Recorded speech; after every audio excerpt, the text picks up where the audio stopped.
Noah Gragson outdueled Ty Gibbs in an epic battle to take his third win of the season. And despite the history between the two and each of their reputations for being aggressive drivers, it was a relatively clean battle to the end throughout the closing laps.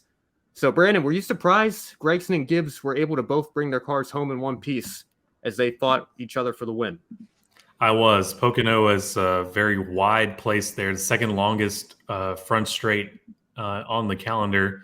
And they're able to go, up to 7 wide theoretically, but you definitely don't want to do that. But Gragson and Gibbs, they put on a really great show. And again, I just want to echo what I said on the New Hampshire weekend. The Xfinity Series is just really continuing to impress as far as good, clean racing that is both satisfying to the race fan and also to the happy-go-lucky TV viewer. And I think they're doing a really good job as far as the product they're putting on the track with these cars. And Gragson and Gibbs, it was really surprising they were able to race that hard against each other, and Gragson coming out with the win with no damage and no crazy spin outs where we have to go into overtime and have some more manipulated madness. Yeah, well, if you ask anybody who the two most aggressive drivers in Xfinity are right now that could theoretically win and fight for this championship, I think Noah Gragson and Ty Gibbs are probably at the top of most people's list. And the fact that they have a prior history with each other, even going back earlier this season, and we're fighting for the win in the closing laps that hard for that long, I thought it was going to be inevitable that eventually one of them would slide up or get into the other, and we'd see one of them go spinning or be forced up into a wall or something like that. But all credit to them for keeping it clean and putting on, like you said, Brandon, an amazing show for the fans. The Xfinity Series really seems to rarely disappoint, and Pocono was no exception to that. Now, of course, we rarely talk Cup on this show unless there's a delay and we do like a combo show or something like that. But I do want to talk a little bit about what happened in the Cup race on Sunday, because Ty Gibbs, a driver that we do talk about a lot of times on this show, he got a surprise call up to the Cup Series from 23XI Racing after Kurt Busch was not medically cleared to compete in yesterday's Cup race. Busch was experiencing concussion-like symptoms after a practice crash, which forced 23XI to find a replacement, and the team elected to give Gibbs the opportunity to make his Cup Series debut a bit earlier than most were expecting. Gibbs finished 18th on track, but was promoted to 16th following the disqualifications of Kyle Busch and, ironically, his team owner for the day, Denny Hamlin. So, Brandon, I want to give you the opportunity as well to react, since you weren't on the wrap-up show yesterday, to the JGR disqualification news. But how would you assess Ty Gibbs' performance in his Cup debut, given all the sudden circumstances of it?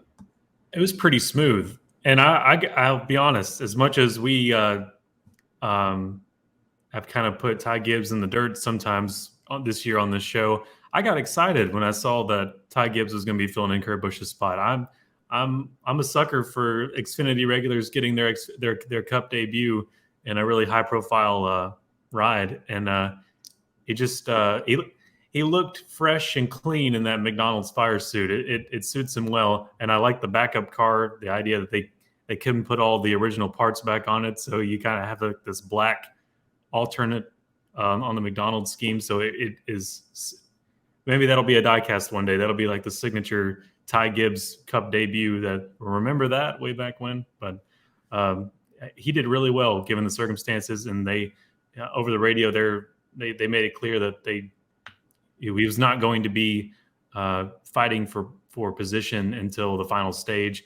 It was just survival mode until then, because he had never been in a next-gen car, and he did a really fantastic job. As to be expected, he's clearly shown that he's a natural talent, and I hope that he can piece the respect along with it, and hopefully this will be a sign of future things for Ty Gibbs. And my guess is he'll probably be in the 19 somewhere here soon.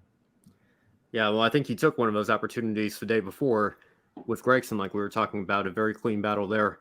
Mm-hmm. And good to see a little bit more maturity from him as the season's gone on. Hopefully we continue to see that, and hopefully he gets a Cup opportunity full-time, if not next year, certainly by 2024, because I think what he has shown in the Xfinity Series is that he has the potential to be at least generational talent. And I know sometimes a lot of pressure is put on these young drivers, and we hype them up a little bit too much, and then they can't perform in the Cup Series. So we want to avoid doing that and give Ty the time that he needs to continue to develop.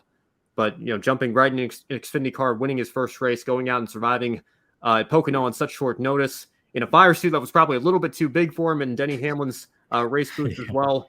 To come home with a top 20 is a very solid effort, and I think Ty Gibbs has nothing to be ashamed of. He did an admirable job. And, Brandon, on that note, it would not surprise me if Lionel offered that diecast. I know a lot of people were excited when Ty's quote-unquote unsponsored car came out. I know Ty has a lot of partners, but he ran a plain black scheme in the Xfinity Series last year. It got made into a diecast because he won with that car. Maybe Lionel could do like a first starts special for him. I'm sure there'd probably be a market for that. And especially maybe if he goes on to have a very successful Cup Series career, maybe they put it in a NASCAR Classics line 15 to 20 years down the road and get it made that way, but who knows? Yeah, I just had a very stupid thought, and it probably won't mean anything to you, but maybe for familiarity's sake, in his Xfinity car, he's got a black hood with an M on it. In the Cup Series, he had a black hood with an M, but it's McDonald's. Okay, I'm done with the stupid thought. Yeah, a lot of Gibbs and Toyota sponsors with Monster, M&Ms, and I know they're leaving, but McDonald's as well. A lot of M's on these Toyotas these days. So it is interesting to think about. With the original car, it wouldn't be a black a hood. So with the backup, maybe it was more comfortable for him to have familiar settings.